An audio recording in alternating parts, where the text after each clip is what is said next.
to another episode of Farm Show TV for March 2021. I'm sure many of you already know March is Ag Literacy Month, and Ag Safety Week also is held in the month of March. Just some things that you may want to be aware of.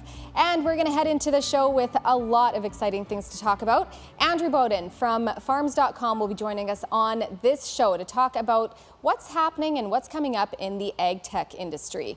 And we have an amazing feature. You've seen him as a star of our lighter side on a few episodes, but this month we're going to sit down with quick Dick McDick himself. Dixon DeLorme is going to join us and give us a feature all about himself. Stay tuned, we have so much more coming up in this episode.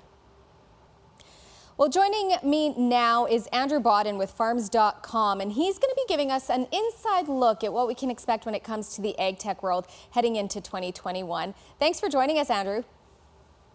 Oh, it's my pleasure, Sabeen, and I appreciate the opportunity here. And so I've been talking to a lot of different companies recently. We put on a precision ag conference, so this is kind of a world that I live in fairly regularly, and always find some neat opportunities out there.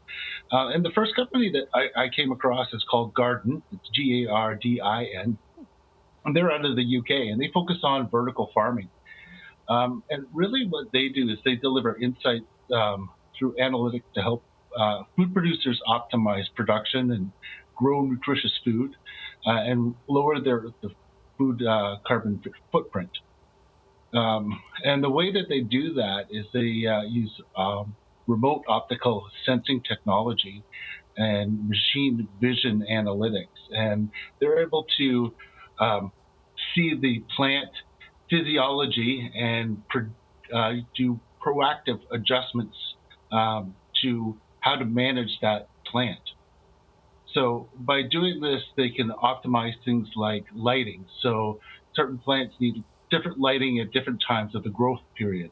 They can react to biotic and abiotic stresses, as well as a myriad of other factors.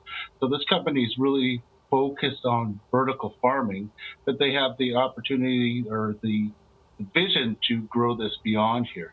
They're kind of in the beginning stages of this, but they have done some testing and they're seeing some very, very good results. So something to look forward to down the road.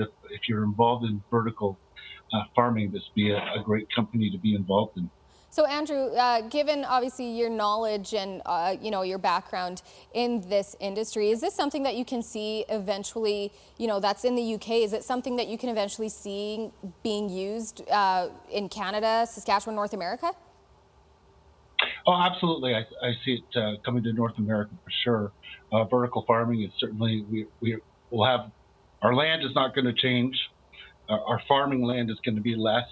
So how do we get the most out of our farmland and produce enough crop for a growing population? So really, vertical farming is one of the key factors in feeding the world as we continue to grow and have less land, I guess. Perfect. Well, we're going to be keeping our eye on Garden. What's the next company you're going to talk about?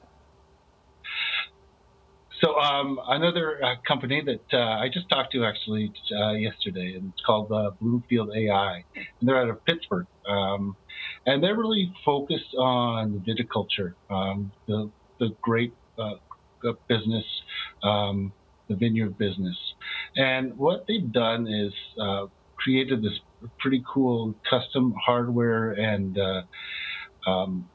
camera system, as well as some great software to kind of help crop assessments and help growers understand not just fields, but almost every plant. So they've created this thing called Bloomfield Flash, and so it's a big camera that can mount on an SUV or an ATV, and it goes down the rows, and it can go down the rows up to 20 miles per hour. So if you think about how long it would take an agronomist to go from field to field to look at these plants to figure out when it's time to harvest, or if there's stresses involved, this is speeding things up amazingly fast. Because it can go down this at 20 miles an hour. And they're taking 5 pictures every second. Oh, wow. And they're all grouped together to make kind of a visual, kind of a long film, basically. And then within that, the artificial intelligence is extracting different measurements such as maturity, disease issues, moisture issues, all these things. So basically, now your agronomist is not spending all your time in the field doing this one by one, walking down and looking at the path and seeing where these plants are or how these grapes are growing.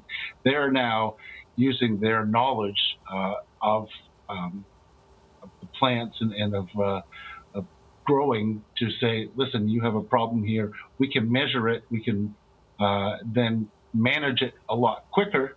The net is you're harvesting at a better time.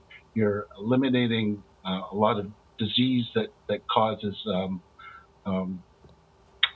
death, and it also gives you a better understanding of your potential yield. Yeah. So yield is a very key thing when it comes to vineyards, because they need to know, how much are they going to have at the end of the year, because they have to market based on those numbers. So very important things.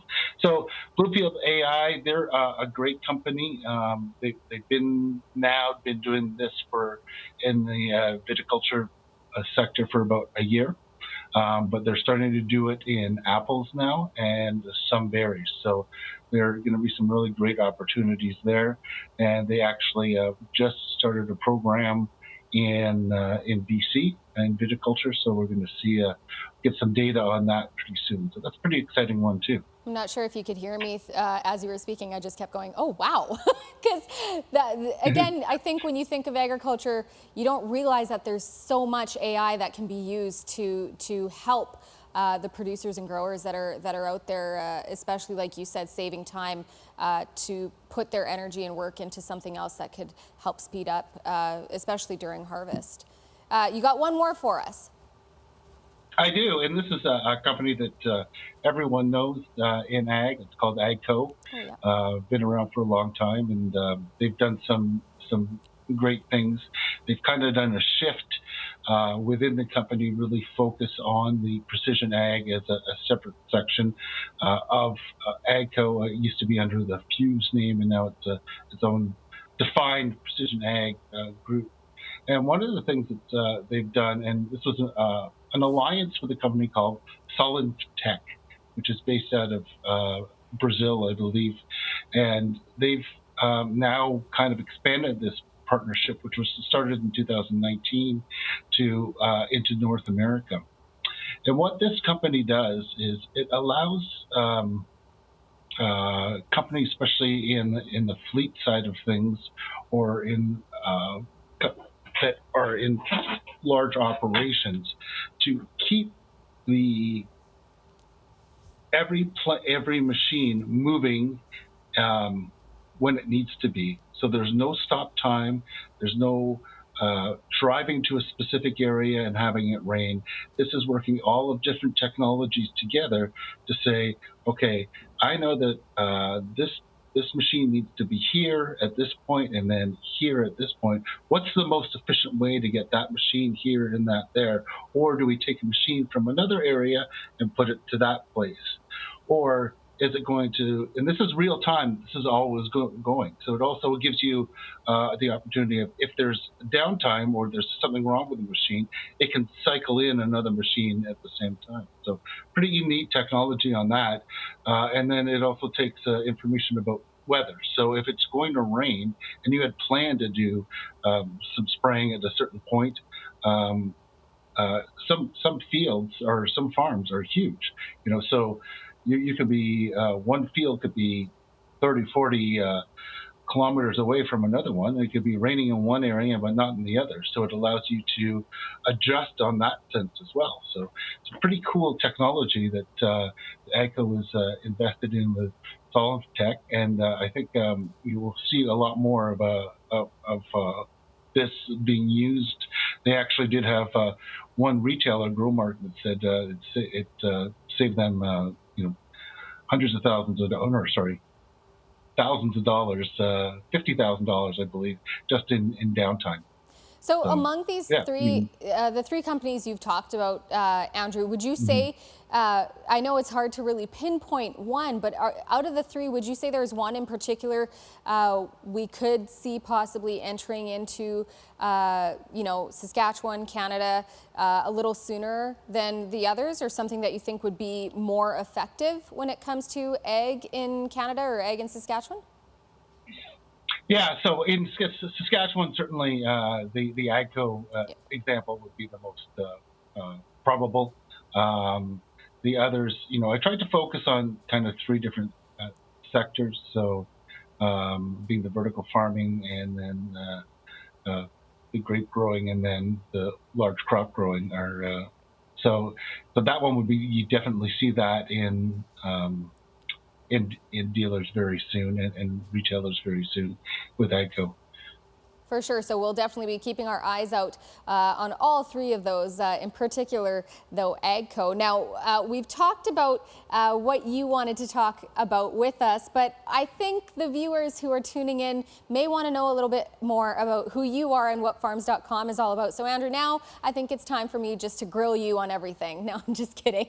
Let's maybe get right into farms.com. For those who aren't familiar with what you're all about, could you give us a little bit of an overview of who you are and what you're all about? Sure. I don't want to take up too much of your time, but as a company, we started over 21 years ago, and the focus is how can we help farmers make better decisions in a more timely manner to improve profitability and functionality of their farm. So the founders of the company, four guys, said, well, let's see if we can make this internet thing work. And if we can help farmers make decisions better, they'll be happy, and they'll keep coming back. So that's really the vision of what the company started with. We've grown a ton since then. We've gone from a website to a huge HR ag careers as part of farms.com. We have a number of print publications as well as a Better Farming, U.S. Farmer in the U.S., Ag Buyer's Guide, Benchmark Magazine, which is on the pork side of things. So growth has been fantastic. On farms.com, the website itself, we have literally one of the most comprehensive ag-focused websites in Canada. So lots of news and information, as well as classified used equipment,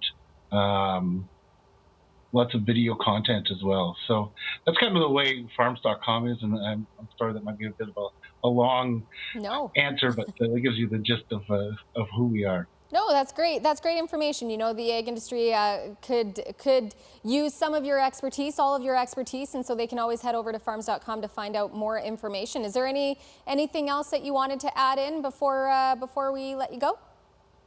Well, I guess just a little plug.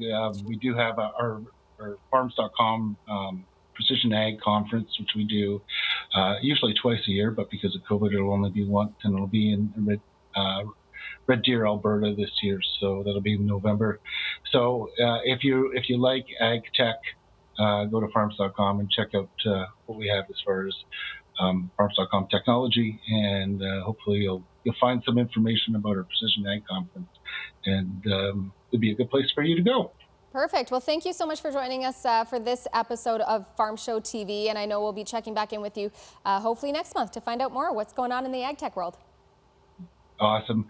Thank you so much, and I look forward to seeing you again soon. All right. Thanks so much, Andrew. Again, that's Andrew Bawden with farms.com, giving us a little inside look on the world of ag tech and what's happening there. Stay tuned. We'll be right back.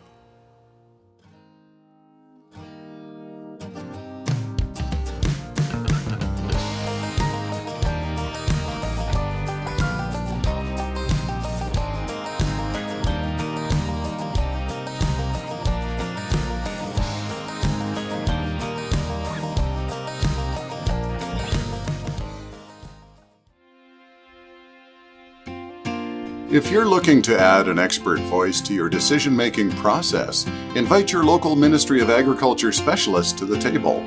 Located in offices around the province, specialists provide the latest agronomic and programming information and advice tailored to your operation. Contact the Agriculture Knowledge Centre by phone or online to connect with your nearest specialist today.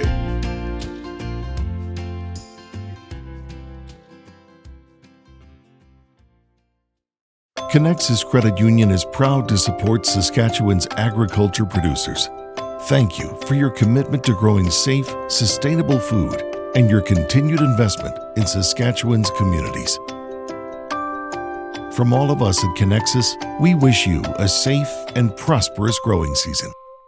Boost your efficiency and your bottom line with Young's equipment and Case IH tractors, including the cutting-edge Puma 150 CVX and the Maxim 145 with best-in-class efficiency. Check out the Case IH lineup today at Young's Equipment. This is unprecedented. Initial report. We just don't know what tomorrow will bring. Grandma! Oh, it's so good to see your face. Writing in chalk spreads messages of hope throughout the city. All right. Is everyone dialed in? I think we've proved that just by keeping on, pulling together, staying positive, we can get through anything.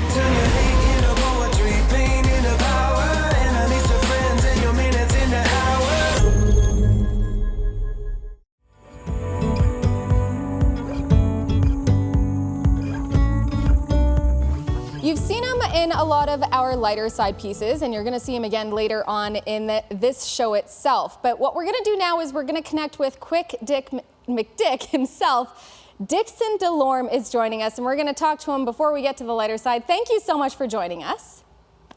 Well, thanks so much for having me. This is quite an honor, I must say. I'm not going to lie, if people could have seen the behind the scenes of us trying to connect virtually, it was not the most... Not the most smooth way of doing it, but it was actually very funny, and maybe we'll share that later on. So here's what I've learned so far with doing this video nonsense is that I actually need to start keeping a blooper roll, because if people could see the behind the scenes of some of the videos that I make, I think that would be something that would catch traction on its own. So. Oh my gosh, you should consider that. I didn't even think of that part. You must have a huge blooper reel that you could have had saved up. Yes, and some of them are pretty electric, yeah. So especially some of the ones where you're trying to catch footage with cattle in them and a bunch of stuff, things can get pretty interesting pretty fast, so. All right, we're going to backtrack a little because I feel like a lot of people are very familiar with who Quick Dick McDick is on the social media world. Your videos go viral. We see them. Everyone laughs. Everyone in some way, shape, or form can actually connect with what you're talking about. But I want to maybe go back a little and talk more about who you are and how you even got into this social media world.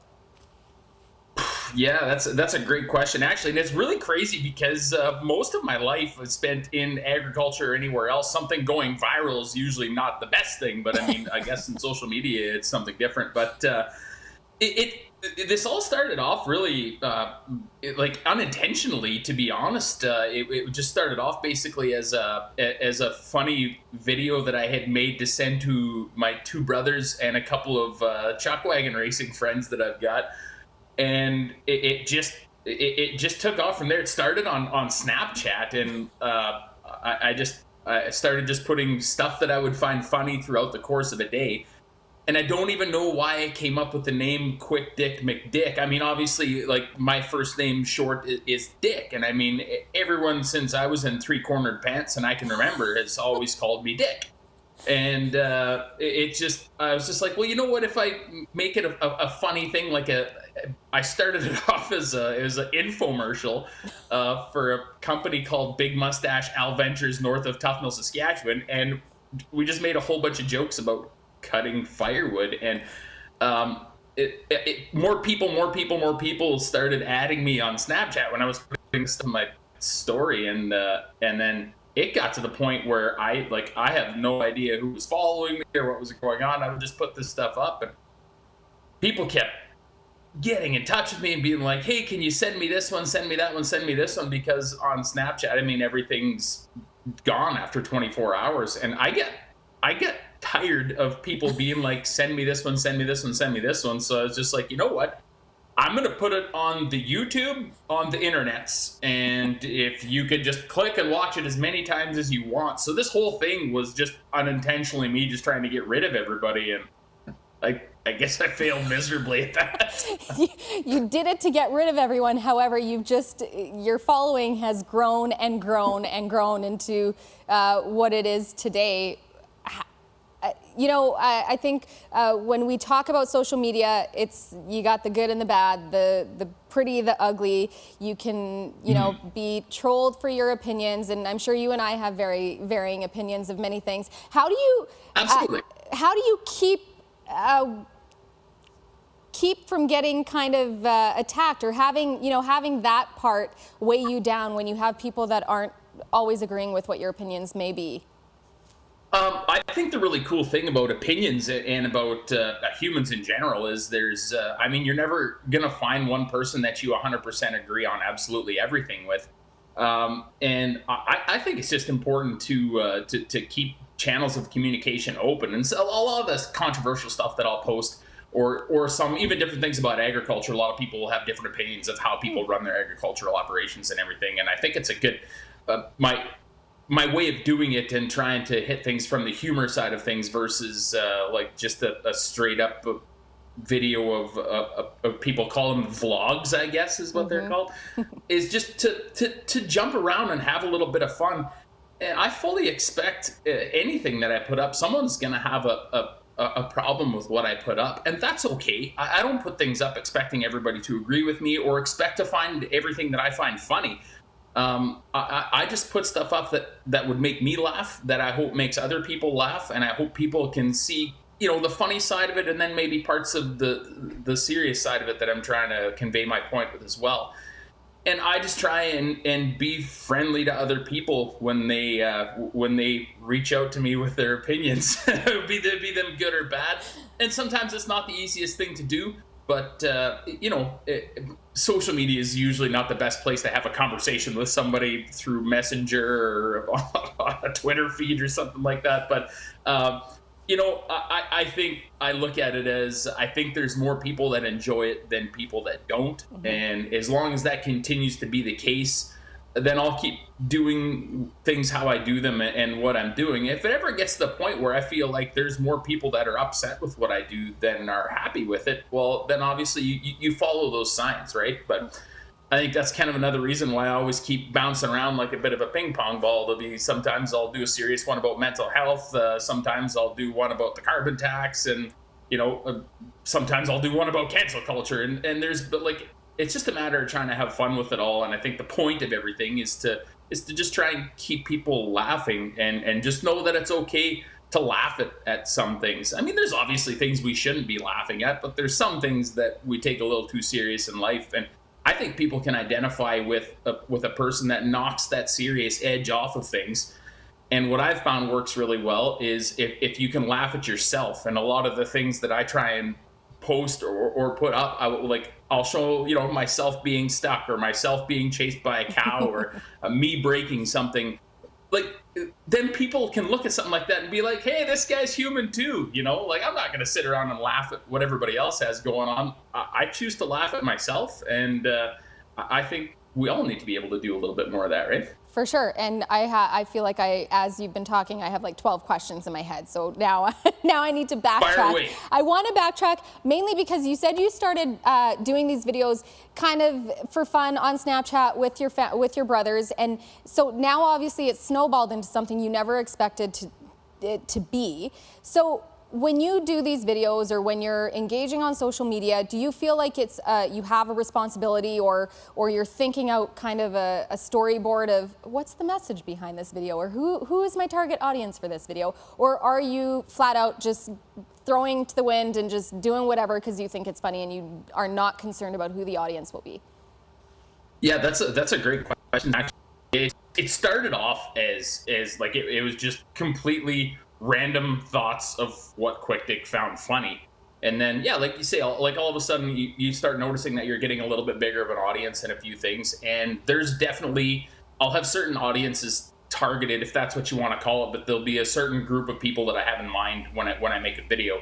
And if you've seen some of my kids' ones that I do, I mean, obviously I shift gears on who I am and how I do things, and the kind of jokes that we make, and we'll do songs, and we'll dance, and we'll do things. And then there'll be other ones where where I'll know that they're ones that kids aren't going to watch, or parents aren't going to let their kids watch them, because I'll sometimes put a warning before them, or it'll be on a topic. And my audience, I believe, knows what's going to be acceptable for who to watch.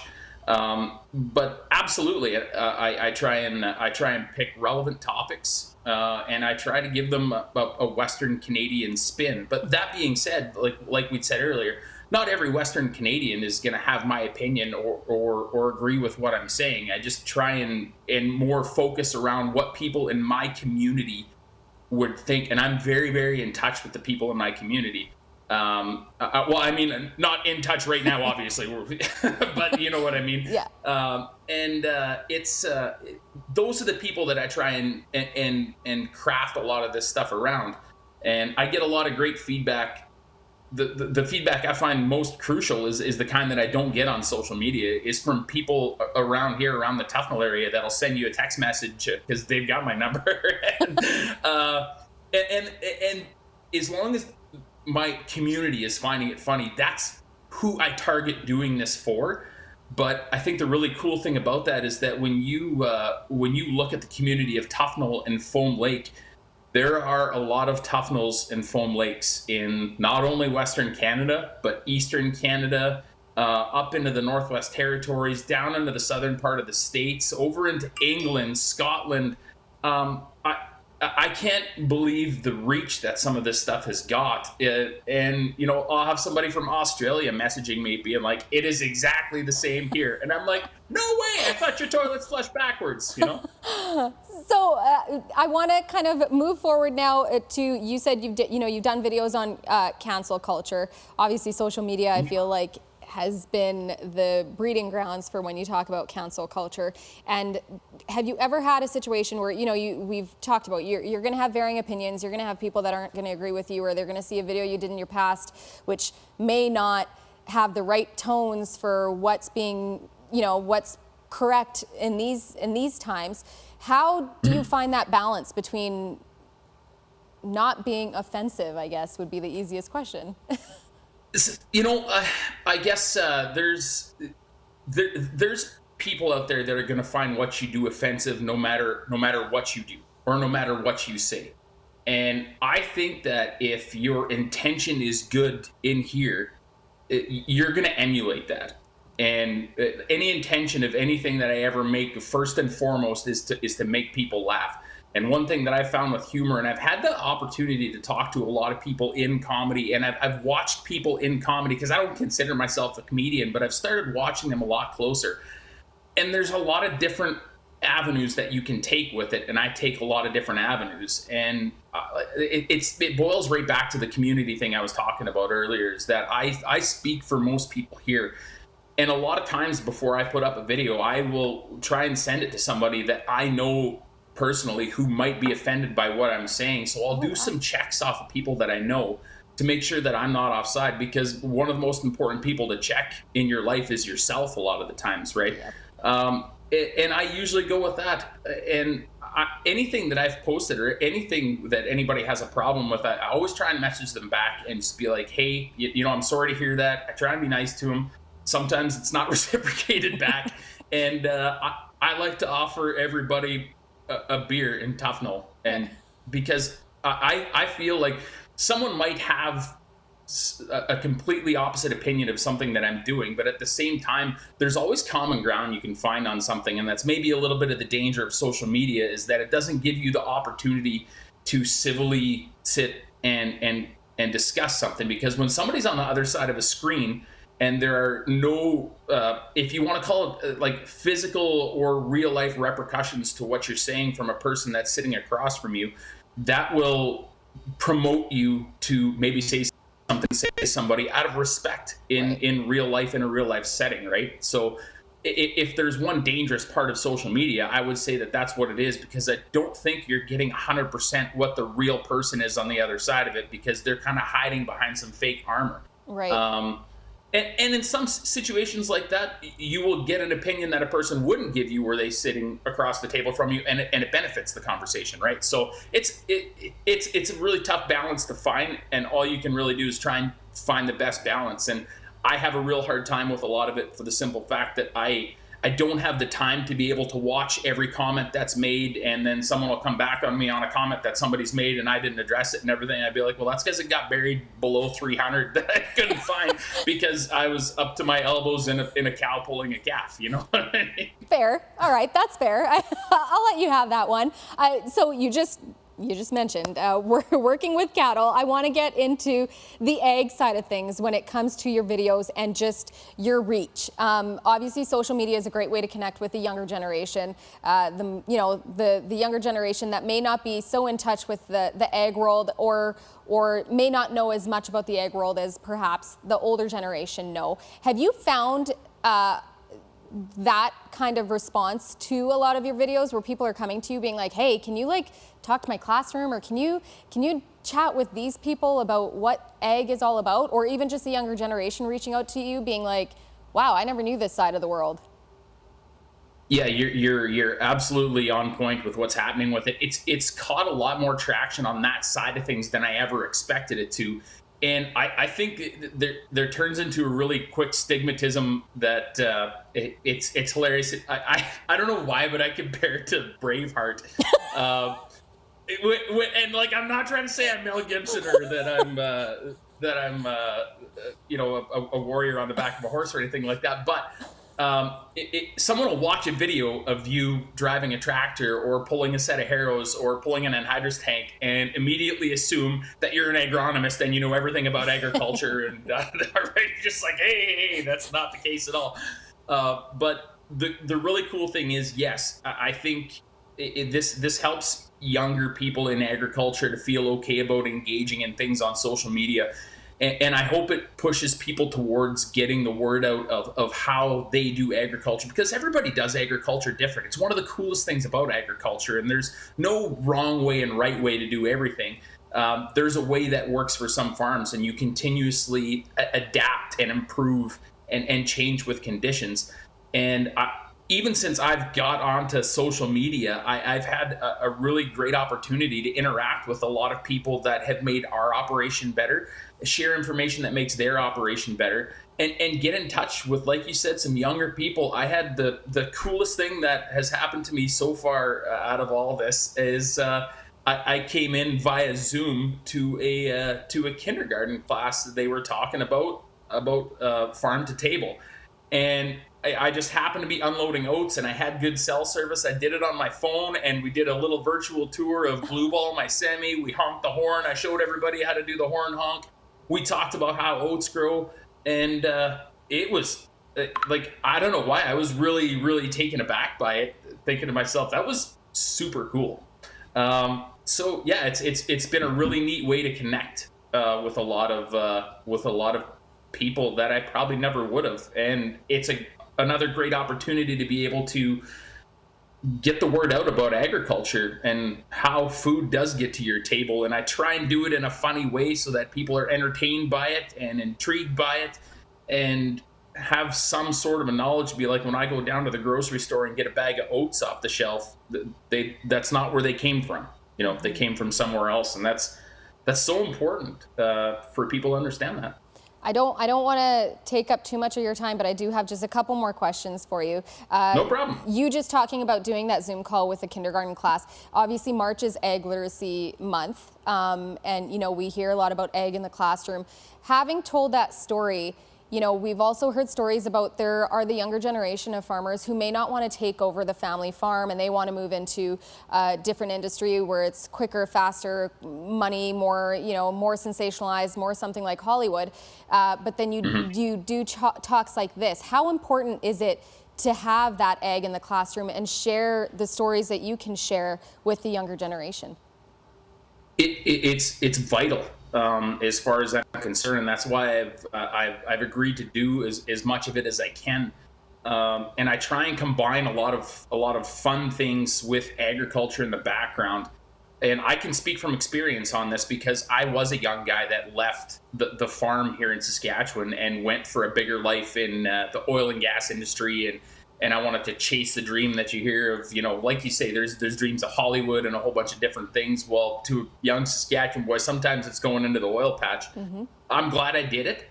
I learned a whole new aspect of where our natural resource sector is at. And in the same way of how, people need to know what happens in agriculture, they also need to know how this happens in oil and gas sector, because a lot of industry, agriculture, forestry, oil and gas, mining is all painted sometimes with a really, really, I'd say bad brush, or a lack of information brush. Mm-hmm.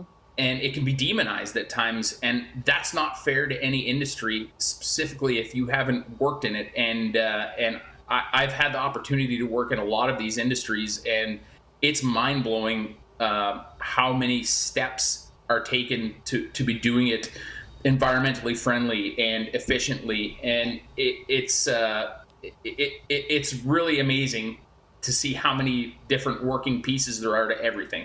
And that's why I think this kind of stuff that people do in ag to try and advocate for what they're doing is so important, because that knowledge of how many intricate little pieces there are to put the puzzle together of how that bowl of oatmeal got on your table, or how that hamburger got on your table, and how beef and mixed farming all work in together with wildlife and our ecosystems. It's the biggest puzzle that you will never put together. I've been working in this puzzle for years and years and years, and there's so much that I still don't know about how it all happens. And I think it's really important for everybody to be able to share what they know with other people, so that people can see how it happens. Amazing. Well, I'm sure you're going to keep the younger generation well informed with all the videos that you are sharing on social media. So I'm going to finish with one last question. Dixon DeLorme, Quick Dick McDick. Is there a difference between the two characters? That's a great question. I would say Quick Dick McDick is Dixon DeLorme having a really, really good day.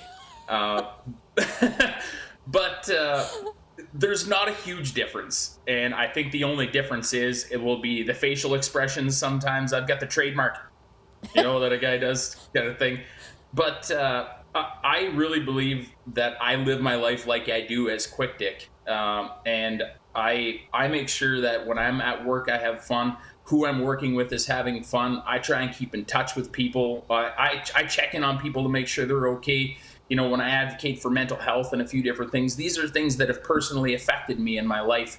And I think I'm just me. And I'd say Quick Dick is Dixon DeLorme with just a little bit of barbecue sauce on him. You know what I mean? Like, it's just kind of turned up just a little bit more, right?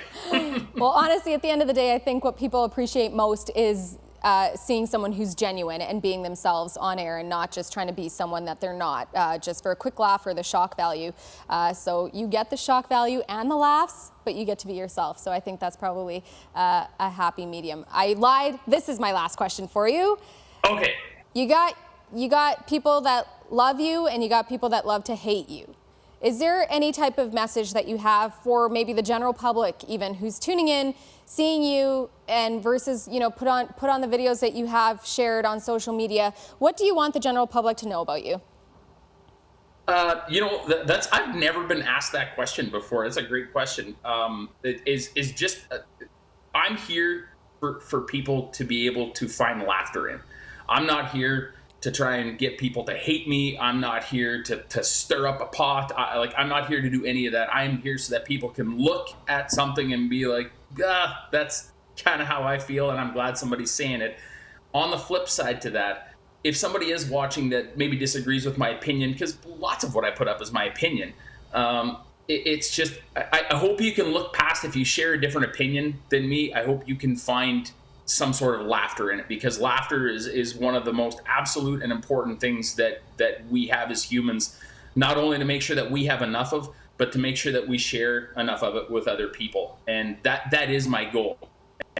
And Monster, I'm not here to do any of that. I'm here to be just a little bit of mix of everything that everybody should from time to time be okay with. And if there's somebody out there that still hates me after hearing that, it's just, I hope you can find that in someone else and keep looking for it and find that something that makes you laugh and makes you feel good, because we all need that desperately. I think that is probably the perfect way to end it. I know I was joking and told you could have an hour, but I won't punish you through that. Thank you so much for taking the time to chat with us. If anybody who is hearing this but may not for some reason be familiar with your work, where can they find out more about you, Dick? YouTube's a great place to start, and it's just Quick Dick McDick on YouTube. I'm on Twitter as Quick Dick McDick, Facebook as Quick Dick McDick, QD McDick on Instagram, because maybe it was offensive or maybe somebody already took it. I'm not sure how it works, but and then I got a cool website, quickdickmcdick.ca, where you can get some cool Canadian-made Quick Dick clothing. I didn't realize this was going to be a plug. This is what I wear in the barn, so yeah.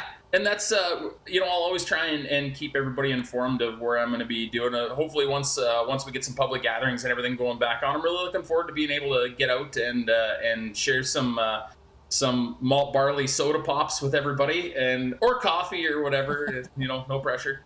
And I'll try and keep everybody posted on where that's going to be. It'd be great to get out to some ag shows and put some faces to some names and have some fun. Awesome. Well, we can't wait for you to come down to Regina. We look forward to seeing you in person. I'm sure many people do. Thanks again for your time today. Thank you so much, Sabeen. Take care. Thanks, you too.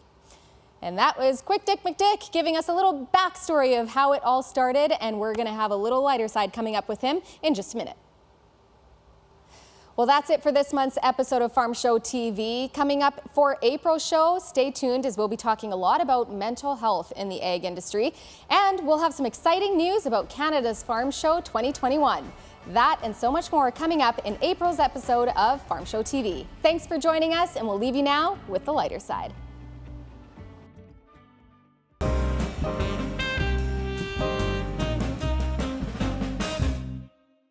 Quick Dick McDick coming to you from Saskatchewan, and today we will be talking about debt. Finally, something I have ample experience with. The funny thing about debt is it's the fastest and least carbon-intensive way to dig a massive hole. You don't even need one of these bastards. You just need a banker crazy enough to think that you'll ever pay it back. Reminds me of the payments due on this thing. Do you find yourself getting too much sleep at night and not worrying enough about the weather? Try getting some agricultural debt. Then you can split the screen on your browser and look at your bank statements and the weather forecast for hours on end till 4 in the morning.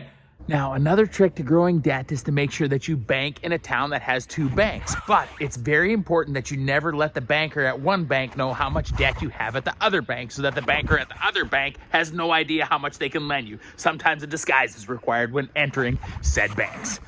And of course, don't forget that leaving something behind for your children to remember you by is most easily accomplished by amassing a huge amount of debt for them. This is Quick Dick McDick signing off, reminding you, if you want one way to make yourself and your banker sweat, accrue an obscenely large amount of debt. Catch you next time.